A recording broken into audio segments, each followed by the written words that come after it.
Okay, guys, here we go. We have game number 3, the final game in the losers game of, I forget which group this was. I think it was group like 6 or 4 or something like that. In the third group stage of the DreamHack Valencia tournament, we do have spawning in the top left-hand corner in the purple trunks. It is from whatever team that is. I'm sorry, I don't know. It is Psionic.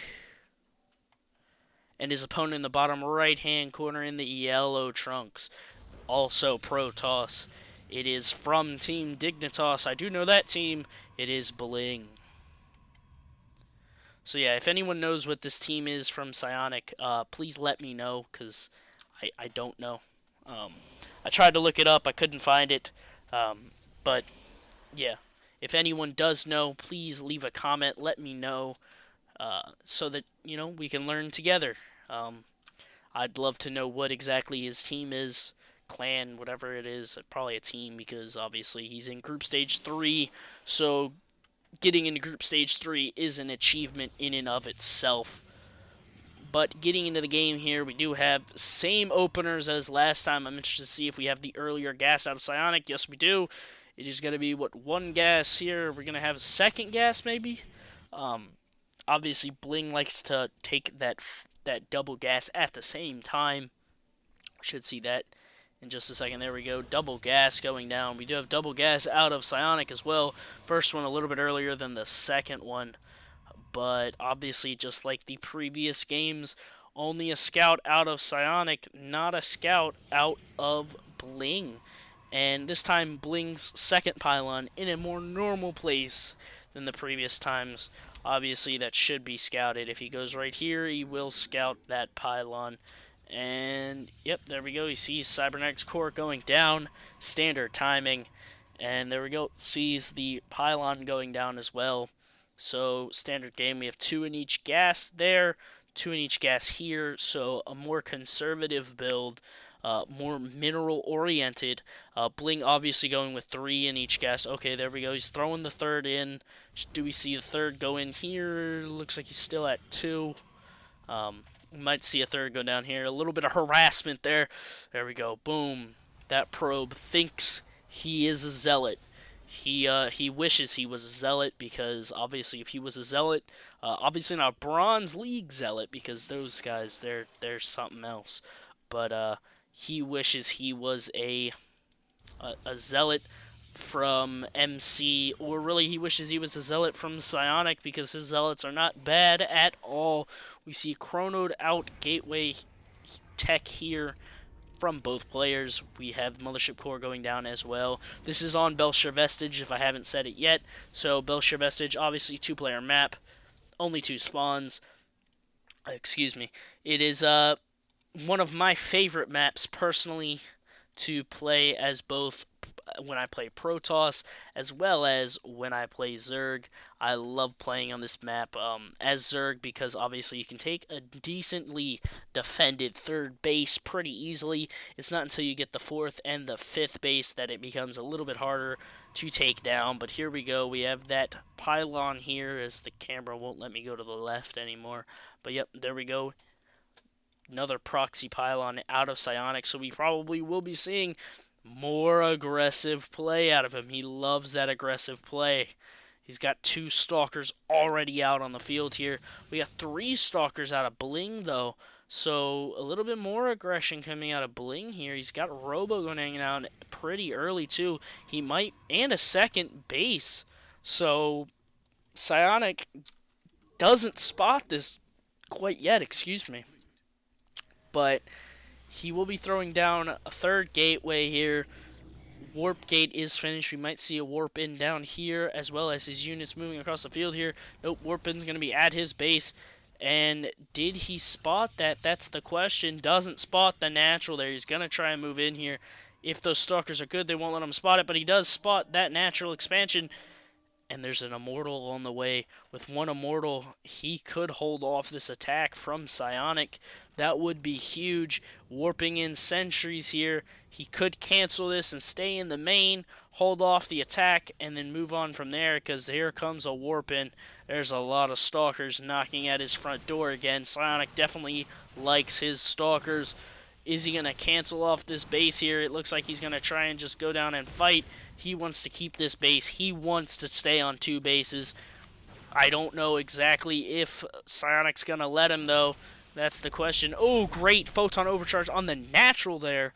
Gonna ward off Psionic from the natural as well. He's got 3 sentries here. If he gets enough force fields, he could, in theory, force field off most of that. He's trying to get rid of that. There we go. And that Photon Overcharge going to be huge. He's already mining off of 2 bases here. Psionic going to have to try and take this natural expansion here. Throws down the natural. We have another Immortal coming, and a fresh warp in of Stalkers will be good enough. There we go. We got another Stalker coming in. He will be able to hold off this next attack without much problem. That probe really should just head on home. He doesn't want to be here right now. He really does not want to. There we go. We got some we got a Zealot out here. That's what that probe wanted to be. And here we go. He's going to try and push this. He's just got almost enough for another Photon Overcharge. He doesn't need to use it, though. Great force fields there. And he picks off 3 Stalkers before they mass recall home. If he could have picked off that Mothership Core, that would have been huge. They would have been forced to stay and try and fight, and that would have definitely not been something that Psionic wanted to do. This base already been mining for a while. Psionic in a bad spot without that. Oh, hold on. He spots that base here. He needs to take that out. He needs to take that pylon out right now. He hasn't spotted this one over here, though. That's huge, because with this one here, he can warp in Zealots and move in here and do exactly what Bling did in the previous game. But here we go. Forward pylon for Bling. That Observer doesn't spot that pylon. And here we go. Photon Overcharge on that second Nexus here. Ooh, it's just in range of hitting those Immortals too. Pylon on the high ground here, and Psionic just can't spend any money on stuff like that. Warp into Stalkers here, he could flank these units, which would be huge. Looks like he's gonna pull around, come over here, and just wait for a second. He's in a great spot. Got +1 attack on the way. That is huge, and a 3rd Immortal coming. Ooh. Ooh, a nice pylon placement over here, too. He's going to have... They're almost in the exact same spot across the map there. That is amazing if he can actually get something to work out here. That would be amazing. And this Mothership Core been stacking up a good amount of energy here. Another gateway going down here, trying to chrono out that +1 attack. That +1 attack is going to play such a pivotal role. If he can get that out before the next fight, that could mean the fight, in theory, because really, with that +1 attack going down, that +1 attack is insanely important for the following battles. There we go. Hallucinated Phoenix gonna catch that the Mothership Core is at home. It's not with the army, and here goes the army in here, using that Observer to jump to the high ground here. I would have liked to see a sentry or something in this composition as well, with maybe that Warp Prism play that we saw last time. We're going to see 3 more Stalkers warp in here, and he needs to chrono out that +1 attack right now. He really wants that +1 attack. If he can get it here, that is going to be huge. It's about 20 seconds away. Another Immortal coming into the composition here. Not got great force fields there, but Photon Overcharge casted at the natural. He wants to get rid of these Stalkers. And look at that, Nexus with 1 kill there. And this army of Bling is terrifying. We have speed, charge coming down for the Zealots, and +2 attack going down. A Dark Shrine, which is so common when you're behind. You want to get that Dark Shrine to try and get rid of that. Oh, don't walk through a Time Warp there. Definitely not what you want, especially into a Photon Overcharge. 4 Immortals out on the field here. Second Robo going down. Where's the second Robo going down at? It is going down over here. And with the Templar Archives already out, we could see High Templar warp in here. And, okay, some regular Zealots moving in here. 2 of them slipping into the main base. 3 of them down here at the natural, killing some probes off. Big probe kills here, up to 6. Gonna get to 7, maybe 8, 9. 9 will be the final amount. And that's a lot of Stalkers here. A great surround there. But it looks like some High Templar warping in here. That's a lot of High Templar. He could turn those all into Archons here. And he is going to turn them all into Archons. 3 Archons when they join the comp. When they join the army here is going to be so big. That's a lot of tanking damage that they have. A lot of splash damage that they can do. And yeah, it's going to be interesting. I'm interested to see whether he goes, oh no, oh god, the Mothership Core, bad rally point for the Mothership Core. He wants to pull back, wants to defend this pylon if he can. Ooh, if he can pick off that pylon, that would be huge. But a lot of charge lots in the composition here, plus 2 attack on the way. That is going to be key in this battle here, is because of the upgrade advantage for Bling. No, I don't even think there's a forge out on the field here. Is there a forge for him? There is a forge out on the field, but it is not researching a thing here. And there we go, High Templar warping in. You want to get as much Archons as you can, because Archons are so important in battles like these. They just make such a big difference in these kind of fights. Ooh, Photon Overcharge is casted there, but these DTs could do damage there. Picks off 1 Archon there, picks off a 2nd Archon, and 3rd base going down for each player. This is kind of close here. I think that the composition out of Bling is just better than the composition of Psionic here, but there's no Observer in this army. He needs an Observer in this army. There we go, Observer's coming over. Once the Observer joins the army, that's it. There's no way he's going to be able to come back from this.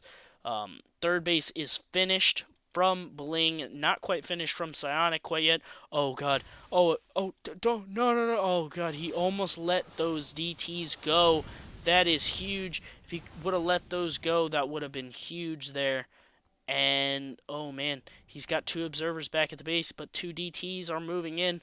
They could kill off a lot of probes if not taken care of here. Oh, here we go. Let's see what the probe kills end up being. Here we go, we're up to 10. The thing with DTs is they beat a Zealot any day, but when you have 0-0 DTs against +2 Zealots, it just doesn't do as much. Oh, that Dark Templar up to 10 kills. He is an instructor right now. Oh man, and then the attack from Psionic across the map is huge. It's just the mobility of the Blink Stalkers makes a huge difference here. We have +1 armor, though, on the way. It will be finishing right now before even +1 attack is done. We have 0-0 against 2-1. 2-1 is going to eat this 0-0 alive in an open fight here. And here comes some Zealots warping in here. They want to do some damage to this base down here. +3 attack on the way. And I would love to see Colossus next. I'd love to see Colossus out of Bling. He's got that 3rd base, which is great. And his composition is better than his opponents in every way. He's got upgrade advantage, composition advantage. He just doesn't quite have the army enough to take this bait. Oh, he's gonna go for it. He's gonna go for it here. He's gonna go for the kill here. That is huge. If he can pick off this Nexus, that'll be huge. But if he loses his fight, that's even bigger. This is an expensive army in and of itself here. Probes are being pulled to try and tank some of this damage here. And, oh, takes down the Nexus, so there's no Photon Overcharge left. But there's still 3 Immortals in this composition that could take care of the rest of these Stalkers. Some Zealots being warped in to try and tank a lot of this damage. But it looks like that'll be just enough. Look at these High Templar going across the map. They don't have Storm, so I'm thinking they're going to be just warping into Archons here. Archons will be huge in this fight. Archons will end it. 3 Archons will kill off Psionic in this fight here if he gets the chance to bring those out. It is 1-0 against 2-1 with +3 attack on the way. Over halfway done. He's chronoing that out like a madman right now. Definitely wanting to get that +3 attack out. That is going to be so big. Here we go. More High Templar warping in to turn into Archons here. Archons are going to be so key into this composition here. because of the amount of damage that they're able to deal and the amount of tanking that they can do. And +3 attack is going to be done in just a few seconds. With that forward pylon, that will seal the deal. It's 1 base against 3. It's only a matter of time. DT's trying to warp in, hoping there's no observer, but there is an observer in the composition, and that's it. It is only a matter of seconds until GG will be called, more Zealots warping in, an even closer pylon being morphed in, and a long GG from Psionic. Must be upset with himself after losing that game. It's just, it came down to Bling had that upgrade advantage, and his composition was just better. Archons, huge in games. Archons are so important, and really, Psionic's composition was tier 1 composition. Well, I guess Blink Stalkers you might call tier 2, but they're just gateway units. There was nothing else. He had a tier 2 out of DTs, but the Archons that were from Bling, that's tier 3. You know, you got tier 3, tier 2 and Immortals, and really it was just the economic advantage, in my opinion, out of Bling that made the big difference in the situation. So I thank you all for watching. If you haven't heard about the new Napoleon campaign that is coming out, please check that out on Bannerman's channel.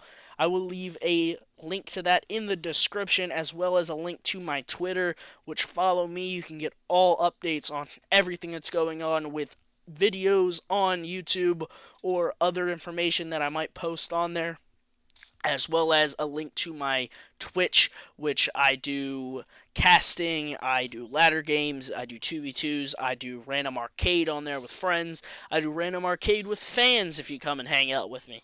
So come check that out sometime when I'm streaming. It'll be a lot of fun, I promise you. Thank you all for watching, and I'll talk to you all later.